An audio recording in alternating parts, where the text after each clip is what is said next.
Good morning. It's 6:30. We're off to do some climbing. First 8 miles of the day are climbing, so we're hoping, as always, we're hoping to get most of that done before the sun hits us, but you know. There's the falls. Rock Creek Falls.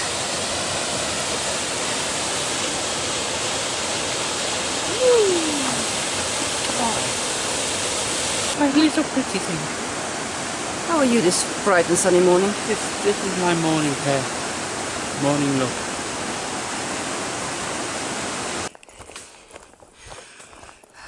We've been going for about 2 hours, so I thought I'd show you a little bit of what we're going through. This is pretty much it, forest.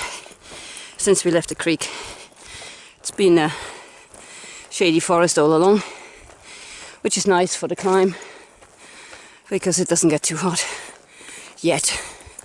But then it is also only 8:20, so The hot one today. Dragonfly. first time today we've emerged from the trees really to this.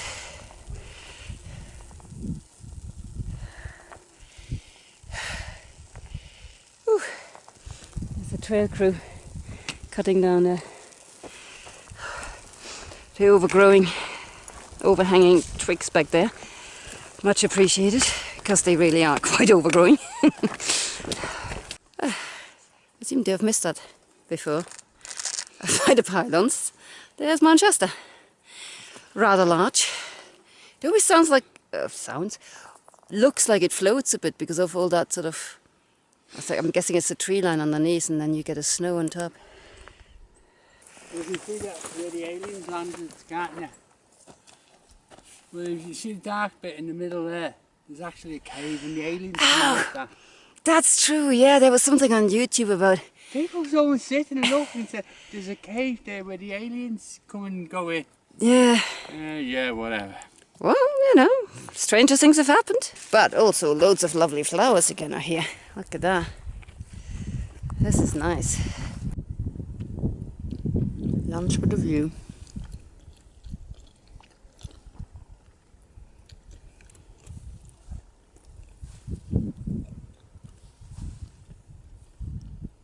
And the view. The man's trying to get reception. Oh. There was some reception earlier. He's now being buzzed by a butterfly again. Because they love him.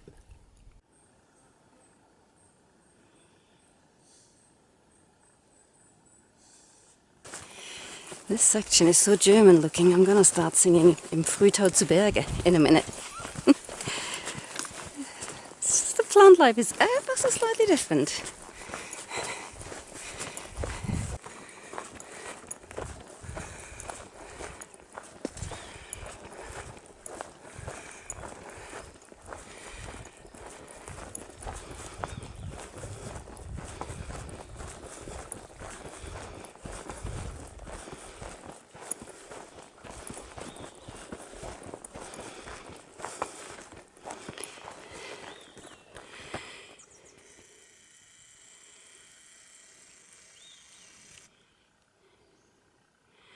People say you'll get bored of the sight of this mountain sooner or later. Hasn't happened yet. So we left Rock Creek this morning and climbed a little hill that comes after.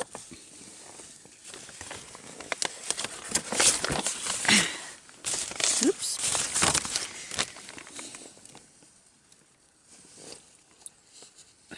Got ignored the spring, I think, because we were still full of water. And just, yeah, proceeded along a fairly uneventful road walk, crossing loads of forest roads until Peavine Creek or I don't know, Peavine. We stopped for lunch just before it, I think, because we figured we didn't need the water. We topped up with water there, however, and then carried on. More of the same. It was fairly, easy, relatively easy walking actually. It just got, as per usual, it just got too warm for us, so we started to suffer a bit after after lunch. We topped up at Clark Spring and carried on. More of the same, with loads of road crossings, like forestry roads.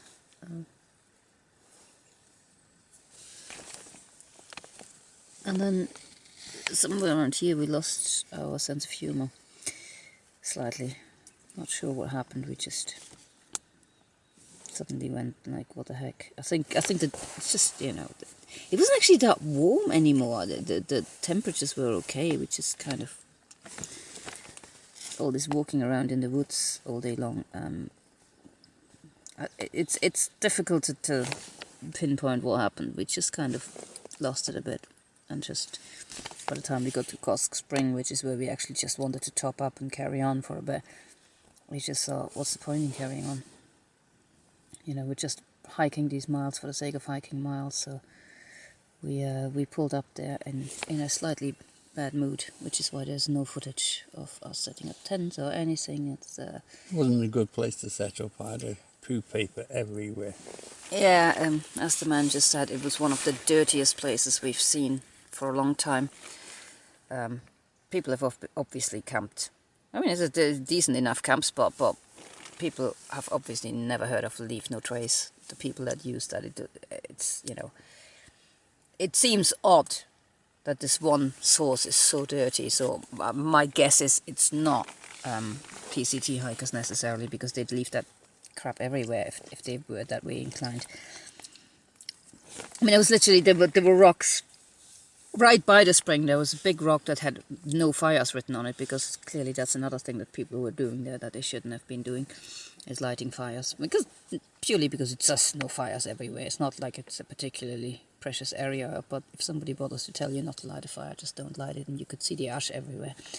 And under that rock, right by the spring, that said no fire on it, you could see the toilet paper poking out there. So this is one of the first sources in a long time that we've not just filtered but chemically treated, because I just think if that level